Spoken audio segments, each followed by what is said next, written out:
다시 우리 마태복음 강해로 돌아와서 본문을 보도록 하겠습니다. 예수님께서 산에서 말씀을 가르치셨죠. 하나님 말씀을 전파하시는데 심령이 가난한 자가 복이 있다, 온유한 자가 복이 있다, 애통하는 자가 복이 있다, 마음이 청결한 자가 복이 있다, 긍휼히 여기는 자가 복이 있다.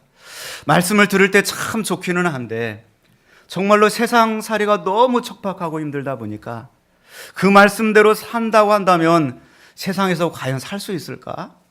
실패하고 무능력한 인간으로 낙인 찍히지 않을까? 그런 우려가 드는 거죠. 그런데 예수님께서 산에서 내려오셨어요. 그리고 그 말씀을 가지고 삶의 현장으로 들어가는데 정말 그 말씀이 내가 생각했던 것보다 더 능력이 있는 거예요. 말씀이 곧 능력이 되어서 나타나기 시작하는 거죠. 나병 환자가 치유되는 역사가 일어나게 되는 것입니다. 주님, 저를 원하시면 깨끗하게 하실 수 있나이다. 내가 원하노니 깨끗함을 받으라. 어떻게 이런 선언할 수가 있어요? 그러더니 나병 환자가 즉시로 깨끗함을 받게 되는 거고요. 조금 지나가니까 백부장이 자기의 하인이 중풍병으로 집에서 누워 몹시 괴로워하나이다. 주께서 말씀만 하시면 낫겠나이다. 예수님께서 가라, 내 믿음이 너를 구원하였으니 평안히 가라. 즉시로 그 하인이 낫는 역사가 일어나게 되는 것이죠. 그러면 우리가 세 번째로 보게 될 말씀이 베드로의 장모의 열병을 고쳐주실 말씀을 우리가 보게 되는 것입니다. 오늘 이 본문의 말씀은 마가복음 1장에도 나오고 또 누가복음 4장에도 나오게 됩니다. 우리 14절 말씀을 한번 같이 봉독하겠습니다. 예수께서 베드로의 집에 들어가사 아멘. 여러분, 베드로가 결혼을 했을까요? 안 했을까요? 예? 했으니까 여기 장모가 나오죠. 결혼을 했어요. 그 베드로의 집에 예수님께서 들어가셨는데 그 집에 마침 장모님이 와 계셨는데 장모님이 열병으로 알아 누웠다고 그랬어요. 그러니까 아주 열병으로 굉장히 중하게 감기 몸살에 걸렸는지 또 어떤 분은 말라리아에 걸려서 아주 열병으로 지금 괴로워하고 있었다. 그렇게 얘기를 하고 있습니다. 자, 오늘 본문의 말씀은 아주 짧아요. 그래서 마가복음 1장, 누가복음 4장과 입체적으로 말씀을 좀 보려고 그래요. 자, 예수님께서 베드로의 집에 들어가셨어요. 그 전에 무엇을 했을까? 마가복음 1장 말씀 보니까 회당에서 나와 야고보와 요한의 집 베드로의 집에 들어가셨다. 누가복음 4장 말씀 보니까 예수께서 일어나 회당에서 나가사 시몬의 집에 들어가시니, 자, 이 베드로의 집에 들어가시기 전에 어디에 계셨어요? 회당에서, 오늘날로 말하면 교회에서 예배드리고 또 말씀을 가르치시고 그리고 은혜 충만 받아가지고 그 다음에 베드로의 집에 좀 쉬러 가신 것 같아요. 신방을 가시거나 쉬러 이렇게 들어가신 것 같아요. 자, 예수님께서 혼자 가셨을까요? 아니면 몇 사람 제자들과 함께 가셨을까요? 네? 역시 본문의 말씀 가지고는 예수께서 단수처럼 보여요. 그런데 마가복음 1장 29절 보면은 회당에서 나와 곧 야고보와 요한과 함께 이렇게 나와요.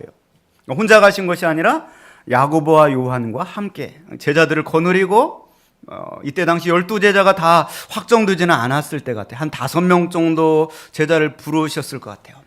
그때 제자들과 함께 베드로의 집에 가세요. 근데 안드레는 베드로의 동생이니까 같은 집이고, 그렇죠? 그러니까 이제 야고보와 요한과 함께 베드로의 집에 들어가신 것 같아요.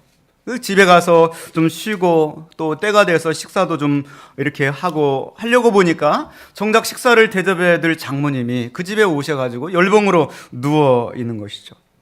이제 예수님의 치유 사건을 우리가 계속해서 보고 있는데 이 세 가지 치유 사건을 보면서 나병 환자를 고치신 예수님, 그리고 백부장의 하인이 중풍병으로 사지를 쓸 수 없어서 누워서 괴로워하고 있는 그 중풍병자를 고치신 예수님, 그리고 오늘 베드로의 장모의 열병을 고치신 예수님 보게 되는데 공통점이 있어요.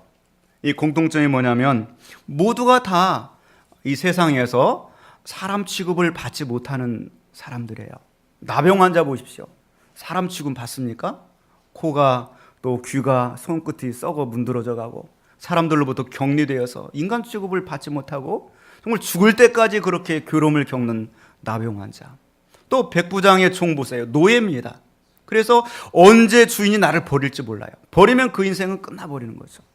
정말 인간 취급을 받지 못합니다.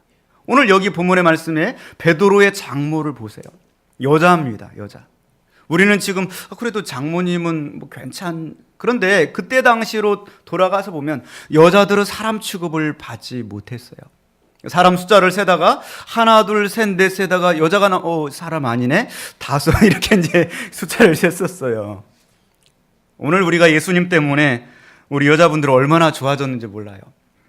최근 몇 주 전인가 사우디아라비아에서 왕자의 난 때문에 국민 여론이 막 들끓어요. 그러니까 이 사우디아라비아 같은 경우는 아주 보수적인 그러한 이 아랍권에서 맹주입니다. 아랍권의 22개 국가 중에서 가장 형님 국가가 사우디예요. 그래서 굉장히 좀 극단적이고 보수적입니다. 그래서 국민들의 마음을 좀 유안을 삼으려고 통 크게 커다란 인심을 쓰면서 이 통치령을 내리는데 그 하나가 뭐냐면 이제부터는 여자들도 다 운전해도 된다. 사우디가 막 환호하고 놀랬어요. 전 세계가. 여러분은 하나도 안 놀라시네요. 우리 그 정도로 우리가 만약에 예수님을 믿지 않았다고 한다면 여성들이 이제 아직도 운전도 제대로 못할 수 있다는 거죠. 근데 2000년 전이니까 여성들의 지위가 굉장히 낮았습니다. 사람 숫자로 취급을 하지 않으셨어요. 그런데 예수님께서는 사람을 차별하지 않으시고요. 그 사람 인격 그대로 예수님은 대우를 해주시는 거죠. 예수님처럼 여성들을 존중하고 사랑해 준 분들이 없습니다. 그렇죠. 사마리아 여자 보세요. 남편이 5이나 되는 그 여자를 구원하려고 그곳까지 가서 그에게 인격적으로 대화를 나누고 그를 구원해 주십니다. 가늠하다 현장에서 잡힌 그 여인을 용서해 주시고요. 나도 너를 죄 있다고 정하지 않을 테니까 가서 죄 짓지 말고 잘 살아라. 이 정도로 예수님은 인격적으로 여인들을 우대해 주신 분이 바로 예수님이십니다. 또한 예수님께서 이 십자가 상에 돌아가실 때 그때까지 함께 동행했던 분이 여자분들이고요. 예수님께서 부활하실 때도 가장 첫 번째 목격자가 바로 예수님의 제자들이 아니라 여성들이었어요. 그래서 예수님께서는 그 정도로 여성들을 우대해 주셨습니다. 할렐루야. 우리 여성분들 예수님께 잘해야 됩니다. 그리고 여러분들 혹시 딸을 두신 그 부모님들은 정말 여자를 대우해 줄 줄 아는 그러한 남자를 만나도록 가르쳐야 돼요.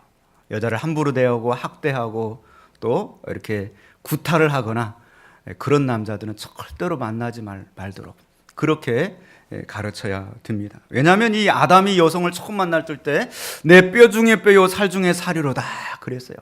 정말로 여러분의 자녀 중에 아직 결혼하지 않은 딸들이 있다면 내 뼈 중에 뼈요 살 중에 살이로다 그렇게 대할 수 있는 그런 남자를 만나기를 주님의 이름으로 축원을 드립니다. 근데 요즘은 또 여성들이 돈을 벌고 또 지식이 들어가고 지위가 올라가다 보니까 역전 현상이 일어났어요. 남자들을 무시하고 매맞는 남자들이 생겨나고요. 또 여성 커뮤니티 워마드라고 하는 커뮤니티가 있는데 거기에는 이제 여성들이 확 돌아가지고 내가 남자들을 이렇게 한 방 먹였다. 남자들을 때렸다. 또 남자들을 내가 추행했다. 그러면 막 우리 여성 최고다. 또 이러한 역현상까지 일어나요. 이건 아니고 너무 올라가서도 안 되고 너무 내려가서도 안 되고 동등하게 예수님처럼 서로를 대해야 된다는 것이죠. 자, 오늘 본문의 말씀에 예수님께서 베드로의 집에 들어가시니까 그 베드로의 집에 장모님이 와 계셨는데 열병에 앓아서 누워 계시고 오늘 본문에 예수님께서 손을 내서 만지시니 오늘 15절 말씀에 그의 손을 만지시니 열병이 떠나가고 이렇게 되어 있습니다. 자, 역시 오늘 본문 말씀만 보면은 예수님께서 그냥 이 손을 만지셨다. 손을 만지시려면 어떻게 해야 됩니까? 일단 가까이 가야 돼요. 가까이 가야 돼요.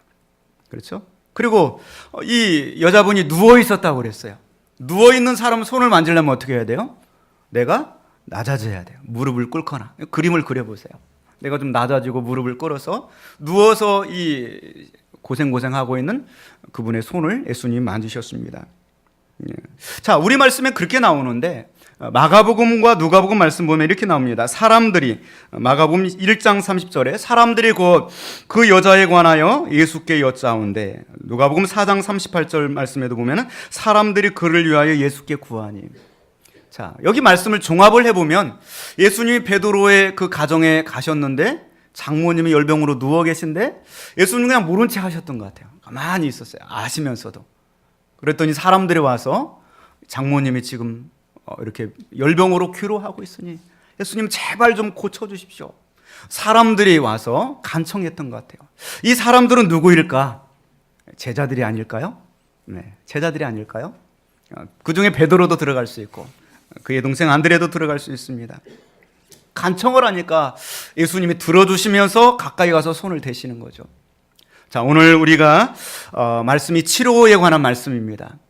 우리 가운데는 여러 가지 육신의 질병으로 고난 겪고 있는 분들이 많습니다. 그렇죠. 또 마음의 병이 있어요. 어떤 이 사고나 어떤 이러한 일들 때문에 내 마음이 지금 멍들어 있어요. 그리고 내가 영적으로 굉장히 힘들고 있습니다. 그렇다고 한다면 혹시 여러분의 주변에 또 그런 분들이 있어요. 여러분의 딸들, 아들들, 자녀들이 정말 괴로워하고 있는 문제가 있어요. 그렇다고 한다면 오늘 이 본문의 말씀에 의지해서 예수님께 아뢰시기를 바랍니다. 사람들이 예수님께 간청할 때 예수님이 손을 내밀어 주셨어요. 우리 가정 속에, 여러분 자녀 속에, 또 여러분이 누군가를 위해서 기도할 수 있기 원합니다. 성경 말씀 어디를 찾아봐도 예수님께서 그 누군가를 위해서 간청하는 그 간구를 외면한 적이 없으세요. 들어주시고 응답해 주실 줄로 믿습니다. 요한복음 16장 23절 말씀 보면은 지금까지는 너희가 내 이름으로 아무것도 구하지 아니하였으냐. 구하라 그리하면 받으리니 너희 기쁨이 충만하리라. 아직까지 구하지 않았다고 한다면 여러분의 질병의 문제를 가지고 예수님께 기도하시기를 바랍니다. 그럴 때 주님이 손을 내밀어 주시고 주님이 만져주시고 고쳐 주실 줄로 믿습니다. 마가복음 9장에 보면은 아들의 흉악한 귀신이 들려가지고 그 문제를 가지고 예수님 앞에 간청하고 있는 아버지가 나옵니다. 귀신이 그를 죽이려고 불과 물에다가 던졌나이다. 그러나 주님 무엇이든지 할 수 있거든 우리를 불쌍히 여기사 도우소서 이렇게 간청을 합니다. 그때 예수님이 그 아버지에게 말을 하죠. 할 수 있거든이 무슨 말이냐. 믿는 자에게는 능치 못할 일이 없느니라. 그때 그 아버지가 말하죠. 내가 믿나이다. 나의 믿음 없는 것을 도와주소서. 어쩌면 우리가 기도를 하고 싶어요. 우리 자녀를 위하여서 또 나의 질병의 문제를 가지고 기도를 하고 싶은데 내가 믿음이 없는데 어떻게 기도할 수 있을까? 오늘 예수님은 말씀하고 있습니다. 내가 너의 믿음 없는 것은 도와주겠다. 그러니 그 믿음을 가지고 이제부터는 구하라. 이전까지는 너가 구하지 아니하였으나 이제부터는 구하라. 그리하면 받으리니 너희 기쁨이 충만하리라고 말씀하고 있습니다. 여러분 질병의 문제를 가지고도 기도하시기를 주님의 이름으로 축원을 드립니다. 정확한 소원을 가지고 기도할 때 예수님은 절대로 누군가를 놓고 기도하는 기도를 유면한 적이 없으세요. 가다가 그 걸음을 멈추고서라도 기도를 들어주신 예수님, 우리의 간구를 들어주시고 나의 질병의 문제를 해결해 주시고 우리 자녀들의 문제를 해결해 주실 줄로 믿습니다. 또 오늘 주변 사람들이 간청하니까 예수님이 가까이 가서 손을 내밀고 무릎을 꿇고 손을 만져 주십니다. 그런데 오늘 본문의 말씀만 보면은 그냥 예수님께서 간청을 하니까 그래 내가 들어주마. 그리고 가까이 가서 무릎을 꿇고 누워있는 그 베드로의 장모에게 손을 대신 걸로 여기까지는 그림이 그려져요. 그렇게 하니까 열병이 떠나갔다. 이렇게 이제 마태복음에는 나와요. 그런데 누가복음 말씀 보니까 한 가지가 더 들어가요. 누가복음 4장 39절 말씀 보니까 예수께서 가까이 가서 여기까지는 맞아요. 그 다음 내용의 말씀 보니까 손을 이렇게 댄 걸로 끝나는 것이 아니라 열병을 꾸짖으신대 이렇게 나와요. 한번 따라 해보실까요? 열병을 꾸짖으신대. 어떻게 병을 꾸짖어요? 열병을 꾸짖으시니까 손을 대면서 열병을 꾸짖으시니까 병이 떠나고 이렇게 나와요. 종합해 보면 그렇게 되는 거죠. 병을 꾸짖으신대. 만약에 이대로 한다면 예를 들어서 병원에 갔는데 의사 선생님이 가장 먼저 하는 것이 막 꾸짖는 거. 왜 병에 걸렸어? 꾸짖으면 그 병원 어떻게 해야 됩니까? 문 닫아야 돼요. 문 닫아야 돼요. 근데 오늘 예수님께서는 열병을 꾸짖으셨다. 그래 나옵니다. 그리고 성경에 도처에 보니까 예수님께서 꾸짖는다는 표현이 나와요. 바람과 풍랑이 확 일어나는데 바다를 꾸짖으시니 바다가 잠잠하게 되었더라. 이렇게 나옵니다. 그래서 이런 내용들을 종합을 해보니까 우리 인간이 질병에 걸리는 원인 중에 두 가지가 있는 거죠. 그냥 내가 몸 관리를 잘 못해서 어떤 바이러스나 이런 걸로 인하여서 질병에 걸릴 수가 있어요. 또 한 가지는 내가 잘 관리하고 그랬는데 영적인 그러한 문제로 인하여서 질병이 올 수도 있다는 거예요. 이걸 분별력을 가지고 해야 된다는 거죠. 예를 들어서 내가 깍두기를 하려고 무를 막 자르다가 손을 베었어요. 그런데 그 손을 베었는데 거기다 막 꾸짖으면 돼요? 이건 아니죠. 그때는 꾸짖으면 안 돼요. 그럼 이상한 사람입니다. 연고를 바르고 밴드를 발라야죠. 지혈을 하고. 그러나 내가 정말 믿음으로 살고 아무개를 전도하려고 그러는데 뭔가 문제가 생겨요. 그럴 때는 기도해야 돼요. 영적인 문제가 거기엔 섞여 있는 것입니다. 우리가 살다 보면은 이런 영적인 문제들과 뗄 수 없는 그런 문제들을 만나게 됩니다. 베드로는 그 장면을 사실적으로 봤어요. 아, 예수님이 어떻게 하시나 보다. 그랬더니 구부리시면서 가까이 가서 손을 대시고 꾸짖는 거예요. 그리고 나서 베드로가 야, 신기하다. 그랬더니 질병이 떠나가는 거죠. 베드로전서 2장에 보면은 베드로가 그런 얘기를 합니다. 베드로전서 5장 8절 근신하라 깨어라 너희 대적마귀가 우는 사자같이 두루다니며 삼킬 자를 찾나니. 베드로는 그 장면을 봤습니다. 우리 대적마귀가 믿는 사람들을 미혹하려고 삼킬 자를 찾는다고 그랬어요. 우리 마음속에 무너지지 않아야 됩니다. 혹시라도 여러 가지 시험거지가 밀려고 그럴 때마다 내가 무장하고 사탄아 떠나가라 외치면서 우리가 질병을 꾸짖고 예수님께 기도하면서 나아갈 수 있기를 원합니다. 그럴 때 질병이 치유되게 되었습니다. 예수님은 2000년 전이나 지금이나 또 앞으로 영원한 미래까지도 동일하신 예수님이십니다.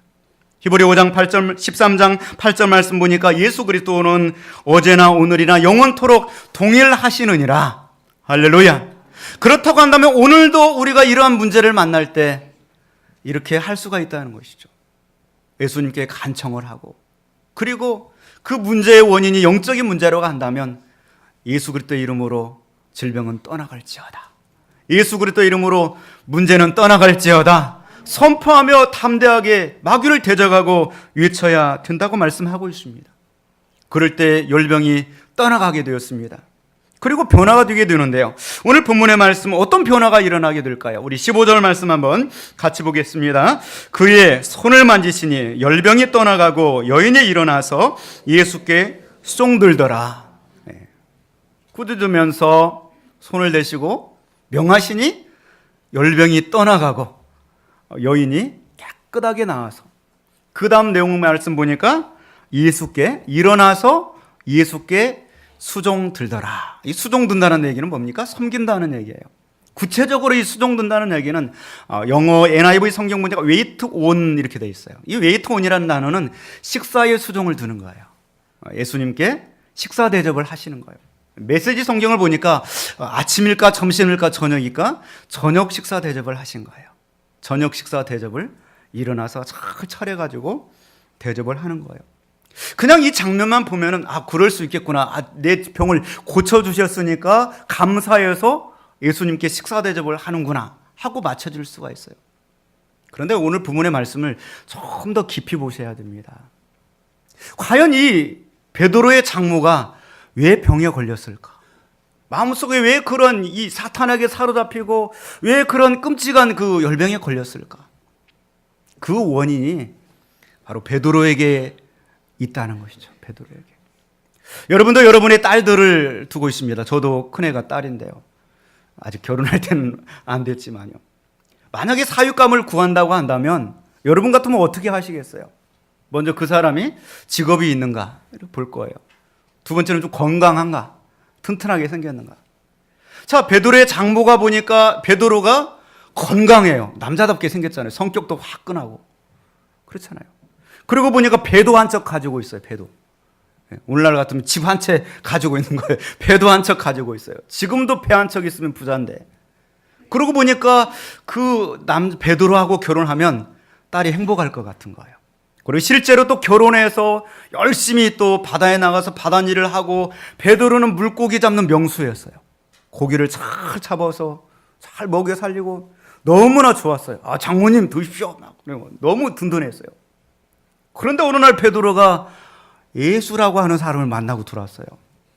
그러더니 막 배를 버려버리고 그물도 버려버리고 내가 이제는 사람 낚는 어부가 되리라. 집을 나가버리는 거예요. 집을 나가버려요. 좋아요, 안 좋아요? 속 터지죠. 그때부터 병이 오는 거예요. 화병이 오고 열병이 오고 막 틀어놓고 막 그런 거예요. 그러면서 베드로는 막 신이 나가지고 막 집에도 들어오지 않고 동네 청년들을 다 끌고 다니면서 높은 산이 거친 들이 내 주 예수 모신 곳이 그 어디나 하늘나라 막 찬송하고 좋아서 다니는 거예요. 근데 베드로 장모는 너무 속이 상하고 원통하고 분하고 그래요. 어쩌면 이 베드로에 대해서 원통하고 누구에게 원통합니까? 예수님께 대해 원통한 거예요. 예수님께 대해. 사실 알고 보면은 그 자기 사유가 정말 훌륭한 분을 만나서 정말 역사에 길에 남을 그런 위대한 사람이 되는데도 영적인 눈이 닫혀져 있으니까 보이지 않고 너무나 괴로워서 병이 들어서 못 살겠는 거예요. 그런데 그날 예수님이 그 가정에 오신 거예요. 그리고 그 미운 그 사람이 다가오더니 손을 내밀고 안수해주고 그리고 뭐라 하시고 고쳐주시는데 마음이 평안해지는 겁니다. 할렐루야. 열병이 떠나가는 것입니다. 그리고 내 마음속에는 영적인 병까지 다 떠나가 버리는 거예요. 그리고 나서 그 가정에 평화가 임하게 된 줄로 믿습니다. 베드로의 장모가 일어나서 막 시중을 뚫어 그 미운 사람 혼자 온 것도 아니죠. 누구? 그 미운 사람들 제자들까지 함께 왔어요. 얼마나 믿겠어요. 그런데 그들을 식사 대접을 하는 거죠. 이 일 이후로 이 베드로의 장모가 딸을 따독거렸을 거예요. 야, 네 남편은 훌륭한 사람이다. 그러니 바가지 그만 긁고 좀 하나님의 사역에 협력하도록 하여라. 할렐루야. 이것이 봉사입니다. 이것이 섬김입니다. 여러분, 이제 다음 주에 여러분 그 주보에 넣은 섬김 지원서를 가지고 2018년도 여러분이 섬기게 됩니다. 그냥 섬기려고 하면 원망이 나오고 불평이 나올 수가 있어요. 그러나 오늘 이 베드로의 장모님처럼 예수님을 만나시길 바랍니다. 그리고 변화되게 되면 정말 속에서 우러나오는 섬김을 할 수 있고요. 얼마나 환하게 기쁨이 넘쳐가지고 내가 오해했었구나. 내가 잘못 알았었구나. 내면에 표현할 수 없는 그 감격을 가지고 섬길 때 그 섬김과 봉사를 하나님이 기뻐 받으시는 줄로 믿는 것입니다. 오늘 이 세 가지 치유 사건을 오늘 이 마태가 역사를 기술하면서 이 세 가지 이 치유의 사건이 하나의 어떤 이 메시지를 가지고 있다는 거죠. 어떤 그 시퀀스를 이루면서 하나의 공통된 메시지를 가지고 있는데 그것이 뭐냐? 오늘 본문의 말씀 17절 말씀이라는 겁니다. 17절 말씀 같이 봅니다. 이는 선지자 이사야를 통하여 하신 말씀에 우리의 연약한 것을 친히 담당하시고 병을 짊어지셨도다 함을 이루려 하심이더라. 아멘. 이 세 가지 치유 사건을 하나로 모으면서 이 말씀이 이사야 53장 말씀을 성취하는 것인데 그거는 바로 예수 그리스도께서 우리의 연약한 것을 담당하시고 우리의 병을 짊어지셨도다. 할렐루야. 어디에서요? 십자가상에서.